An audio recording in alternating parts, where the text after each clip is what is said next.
श्री गणेशाय नमः। शांताकारं भुजगशयनं पद्मनाभं सुरेशं विश्वाधारं गगनसदृशं मेघवर्णं शुभांगं लक्ष्मीकान्तं कमलनयनं योगिभिर्ध्यानगम्यं वन्दे विष्णुं भवभयहरं सर्वलोकैकनाथं।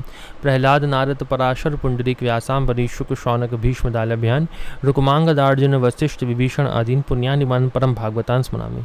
शुरू करते हैं भक्तमाल का 97 छप्पे पढ़ेंगे, जिसमें हम लोग श्री खोजी जी के बारे में इस वीडियो में पढ़ेंगे और इनका नाम खोजी जी क्यों पड़ा और इनके गुरु कौन थे, इनकी गुरु की कथा, वो सब इसमें वीडियो में पढ़ेंगे।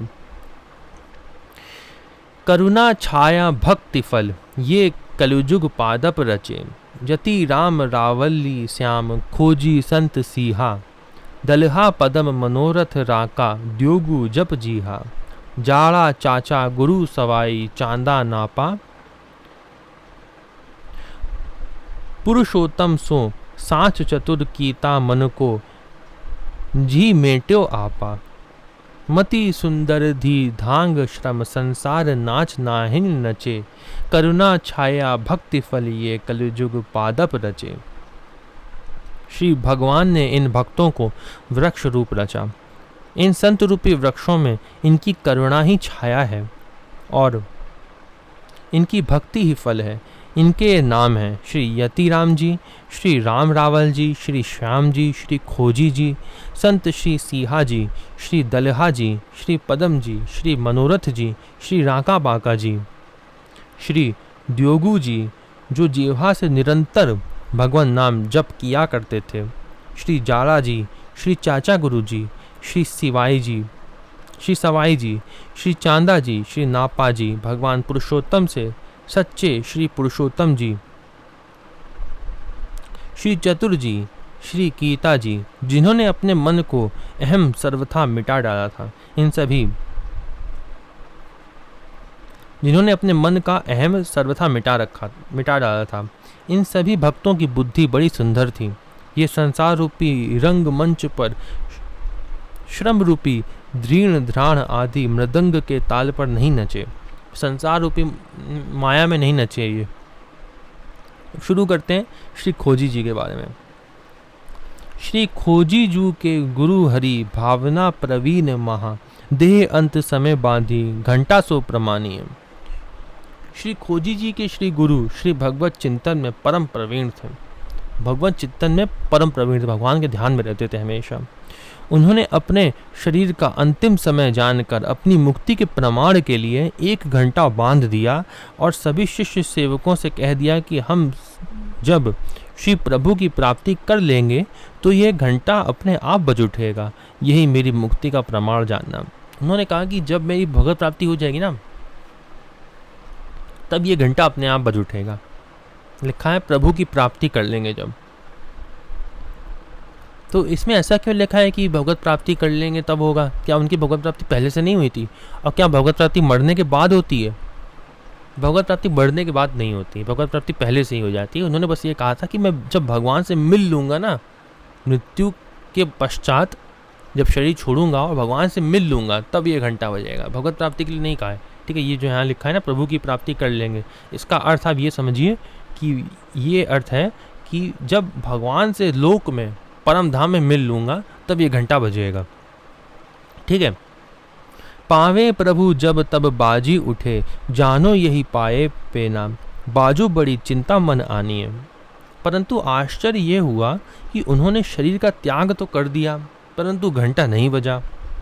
तब शिष्य सेवकों को बड़ी चिंता हुई जब उनके गुरु जी ने शरीर छोड़ दिया लेकिन फिर भी घंटा नहीं बजा। तो उनके शिष्यों को ये बड़ी दुविधा हुई कि अरे ऐसा कैसे हो सकता है और क्या वो भगवान से नहीं मिले।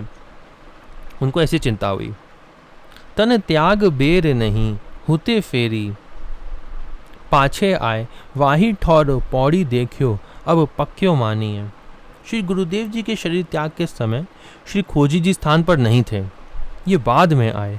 जब इनको समस्त वृत्तांत विदित हुआ तो जहाँ श्री गुरु जी ने लेट कर शरीर छोड़ा था, श्री खोजी जी भी वहीं पौड़कर ऊपर देखे तो इन्हें एक पका हुआ आम दिखाई पड़ा।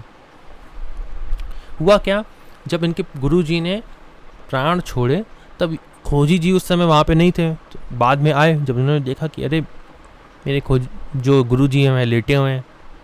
तब वहाँ पे जाके उन्होंने जब ऊपर देखा जहाँ पे वो लेटे थे, तो उनको एक पका हुआ आम दिखा। तोरी ताके टूक किए छोटो एक जंतु मध्य, गयो सो बिलाए बाजी उठो जग जानिए। इन्होंने उस आम को तोड़कर उसके 2 टुकड़े कर दिए। वो आम जो पका हुआ देखा उसको तोड़ा, निकाला और उसको 2 टुकड़े करके काटा। उसमें से एक छोटा सा जंतु कीड़ा निकला। वह जंतु सबके देखते देखते अदृश्य हो गया। घंटा अपने आप बज उठा, सारा संसार इसका साक्षी है। फिर क्या हुआ, उसमें जब उसको फल को काटा तो उसमें से एक जंतु निकला। कोई कीड़ा कोई मच्छर हो सकता है, वो उसमें से निकला, ठीक है। और वो देखते देखते सबके अंतर्धान हो गया। और फिर उसके बाद घंटा बजा।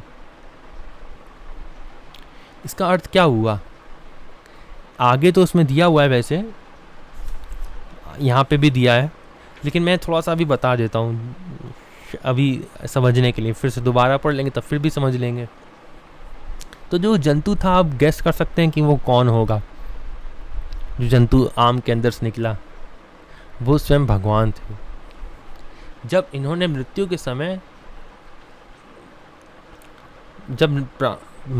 समय इन्होंने ऊपर देखा होगा, इनके गुरुजी ने, तब उनको एक पका हुआ आम दिखा होगा। उस आम को देखकर उनकी इच्छा हुई होगी कि काश इतना अच्छा आम है, इसको भगवान को भोग लगना चाहिए। और फिर उनकी मृत्यु हुई तो इनकी एक इच्छा रह गई थी। इसलिए जब वे भगवान के धाम पहुँचे, वहाँ पे मृत्यु के पश्चात इनके गुरुजी, तब वहाँ पे इनको भगवान दिखे नहीं। क्योंकि जब इन्होंने इच्छा करी ना कि इसका भोग लगना चाहिए, तब भगवान उस आम को खाने के लिए आ गए थे। वो वही जंतु था। जब उस जंतु ने उस आम को प्रसाद रूप में ले लिया, उसके पश्चात भगवान वहाँ उनसे मिले और तब घंटा बजने लगा। फिर ये इसका सीक्रेट था। ये बात आगे लिखी हुई है, मैंने अपने मन से नहीं कही है। अभी आगे फिर पढ़ेंगे। आगे पढ़ते हैं। लिखा है, श्री खोजी जी का श्री गुरुदेव का दिया हुआ प्रथम नाम श्री चतुरदास जी था। तो उनका नाम जो गुरुदेव जी ने उनको दिया था वो क्या नाम था? चतुरदास जी था। खोजी नाम बाद में हुआ। प्रसंग इस प्रकार है। खोजी नाम इनका कैसे पड़ा वो यहाँ पे दिया हुआ है। एक बार इनके गुरुदेव वट वृक्ष के नीचे पास में लघु शंका कर रहे थे। अचानक हंसने पर इन्होंने पूछा, जय जय, आप क्यों हंस रहे हैं? गुरुदेव ने कहा, हंसी का पता लगा कर आना, नहीं तो आश्रम में मत आना। श्री खोजी जी सभी से गुरुदेव के हंसने का कारण पूछते, लेकिन कोई उत्तर नहीं देता था। अंत में निराश होकर शरीर त्याग करने का संकल्प कर लिए। उसी समय श्री कबीरदास जी ने आकर हंसने का कारण बताया। कबीरदास जी ने हंसने का कारण बताया कि लघु शंका की धारा में बरगद के बीज बहते हुए जा रहे थे, तो तुम्हारे गुरुदेव ने विचार किया कि देखो, तो जब तक बीज वृक्ष से लगा रहता है तो उसकी कितनी शोभा होती एवं शान सम्मान रहता है, लेकिन वृक्ष से अलग होने पर आज इसकी क्या दशा है। इसी प्रकार जब तक जीव ब्रह्म से जुड़ा रहता है तो कितनी शोभा होती है, और भगवान से अलग होने पर जीव को भव प्रवाह गर्भाशय के मल मूत्र में बहना पड़ता है। जब तक भगवान से लगा रहता है तब तक तो कितनी शोभा होती है, लेकिन जब माया में चला जाता है तो उसकी क्या शोभा होती है। ये कारण कबीरदास जी ने बताया। पुनः जैसे बीज में वृक्ष और वृक्ष में बीज समाया हुआ है, उसी प्रकार परमात्मा में संसार और संसार में परमात्मा ओतप्रोत है। इसी कारण से तुम्हारे गुरुदेव हंसे। श्री खोजी जी ने आकर श्री गुरुदेव से हंसने का कारण बताया। गुरु जी ने तभी से इनका नाम खोजी रख दिया। श्री खोजी ने एक दोहे में इस बात की चर्चा की है। विपट बीज के बीच में अटक गया मन धीर, खोजी का संशय मिटा सतगुरु मिले कबीर।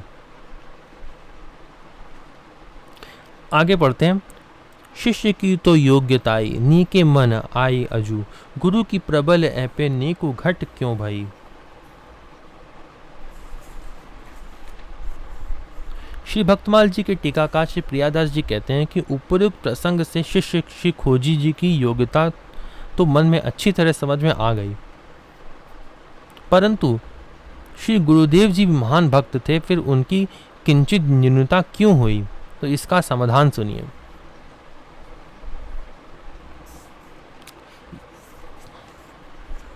सुनो या की बात मन, बातवती गति कही, सहीले दिखाई और कथा अति रसमयी। शास्त्रों में मन की गति पवन की तरह कही गई है। इनके श्री गुरुदेव जी ने इसी शास्त्र वचन को सत्य करके दिखाया। पुनः इस संबंध में और भी अत्यंत रसमयी कथा सुनिए।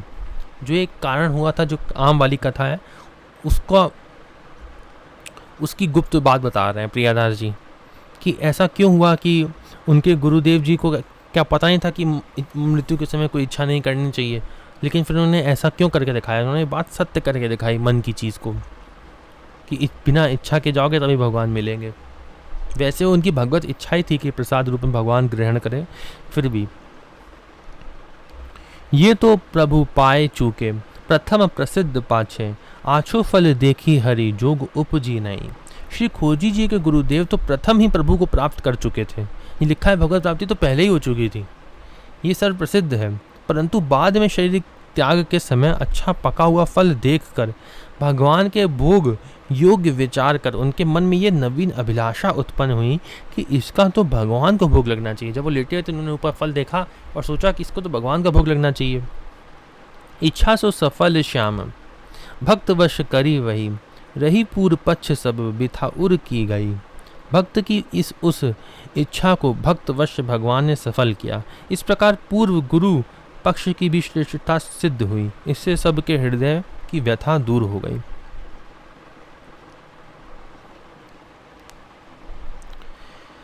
ये तो प्रभु पाए चूके, इसके लिए लिखा है तात्पर्य श्री खोजी जी के गुरुदेव शरीर छूटने पर सीधे भगवत धाम को गए, लेकिन भगवान से मिलन नहीं हो सका। इसी कारण से घंटा नहीं बजा, क्योंकि उन्होंने मानसी में भगवान को आम के फल का भोग लगाया था, जिससे भगवान कीड़ा बनकर फल को पाने के लिए पहुंच गए थे। जब श्री खोजी जी ने फल से जंतु को निकाला तो वह कीड़ा अंतर्धान हो गया और भगवत धाम में भक्त और भगवान के मिलन होने पर इधर स्वतः घंटा बजने लगा। ये कारण था। एक बार पिताजी के देहावसान के बाद भाइयों ने पिताजी के फूल गांव पालड़ी मारवाड़ से श्री गंगा जी में ले जाने के लिए कहा। श्री गंगा जी काफ़ी दूर थीं। इनकी संतों में एवं भगवत नाम में बड़ी निष्ठा थी, इसलिए इन्होंने भाइयों से कहा कि जहाँ संत एवं भगवत स्मरण होता है वहीं श्री गंगा जी का निवास होता है। भाइयों का विश्वास नहीं था, अतः ये संतों के साथ फूल लेकर चल दिए। मार्ग में ही साक्षात श्री गंगा जी का दर्शन हुआ। उनको फूल देकर एवं श्री गंगा जी से एक घड़ा गंगा जल लेकर रास्ते से ही वापस आ गए। सभी ने इनका बड़ा सम्मान किया। श्री घोची जी के उपदेश दिए हुए हैं यहाँ पे, बड़े ही अच्छे हैं, आप ध्यान से सुनिएगा वे भी। खोजी खोयो खाक में अनुपम जीवन रत्न, खोजी खोयो खाक में अनुपम जीवन रत्न, कीन्हो मूर्ख क्यों नहीं राम मिलन को यत्न। यत्न क्यों नहीं किया राम जी से मिलने का, लिखा है कीन्हो मूर्ख क्यों नहीं राम मिलन को यत्न।